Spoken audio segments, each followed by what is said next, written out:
The scene opens with soldiers inspecting the ruins of disposal.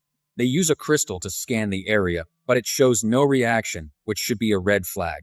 Instead of investigating, they assume the crystal is malfunctioning and report everything is fine, believing no one could survive the ruins, a place with a 0% survival rate.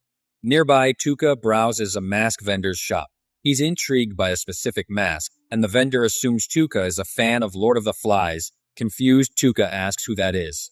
The vendor explains that L0w-LeveI was a legendary figure who turned a monster-infested island into a fortress, defending it from invasions. He became a hero despite being abandoned by the evil forces he once served. Meanwhile, Str0ngest is at an inn, thinking about Tukur. She decides not to confess her feelings, worrying that it would distract him from his mission. Instead, she resolves to be his sword and support, focusing on their journey ahead. Later, Tukur tries on the mask from the vendor. As he looks at his reflection, he admits he doesn't feel like a hero, but more like a devil. Swearing revenge, he vows to one day defeat the goddess Isis, warning her not to underestimate someone who has sold his soul for vengeance. The scene then shifts to the Magnar Kingdom, where the kings of the allied nations are in a tense meeting. They are shocked to learn that the 5 dragoons, powerful warriors, have been defeated.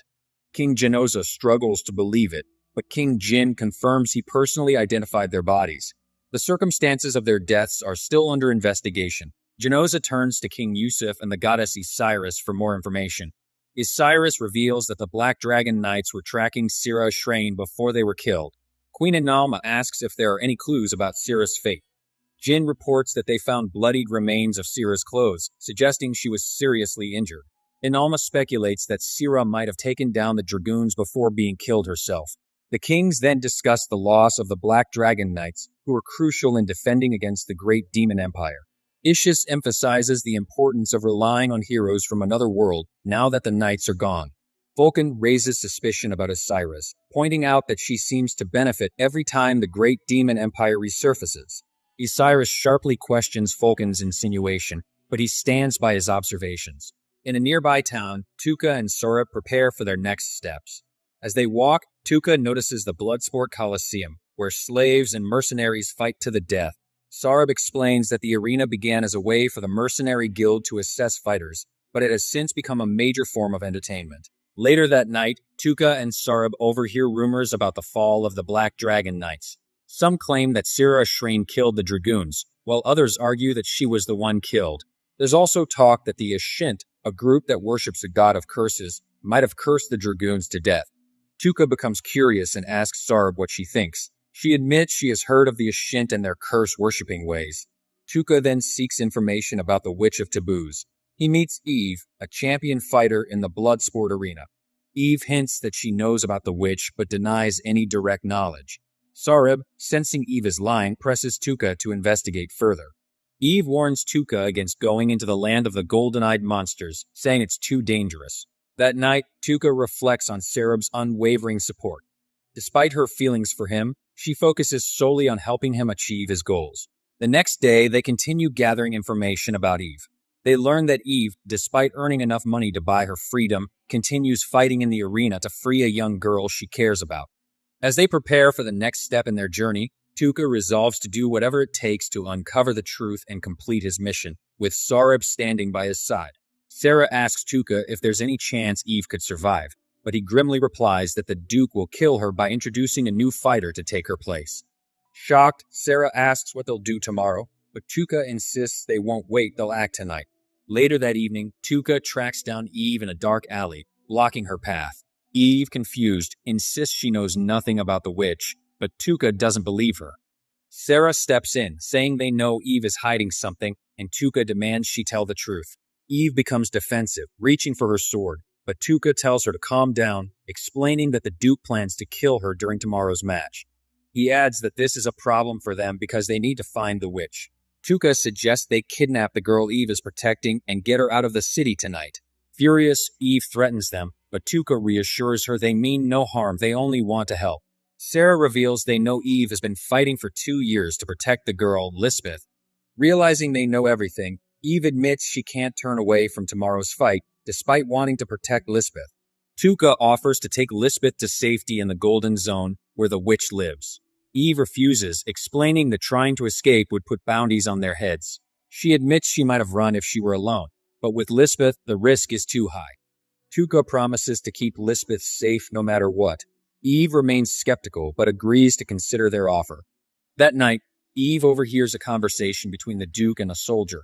She's horrified to learn the Duke plans to poison her during the match to ensure her defeat. He also talks about selling Lisbeth into slavery. Realizing the Duke never intended to keep his word, Eve makes up her mind. Later, Eve finds Tukur and Sarah waiting at the city gates. She agrees to escape with them, offering to reveal the witch's location and accompany them into the Golden Demon Zone. Eve and Tukur go to the tavern where Lisbeth is being kept. The tavern owner has been abusing Lisbeth on the Duke's orders. When Tukur and Eve arrive, the owner begs for mercy, but Tukur sees through her lies. He paralyzes her with magic, poisons her, and stages the scene to look like a robbery before taking Lisbeth and escaping through the sewers. As they make their way through the underground passages, Lisbeth nervously introduces herself and asks to stay with Eve. Despite the dangers, Eve assures her they will stay together and protect her. They continue, with Eve growing more comfortable around Tukur as she recognizes his skills. Eventually, they emerge from the sewers and notice lights from the kingdom, signaling an alarm has been raised. Eve suspects Muji, her opponent, has discovered her escape.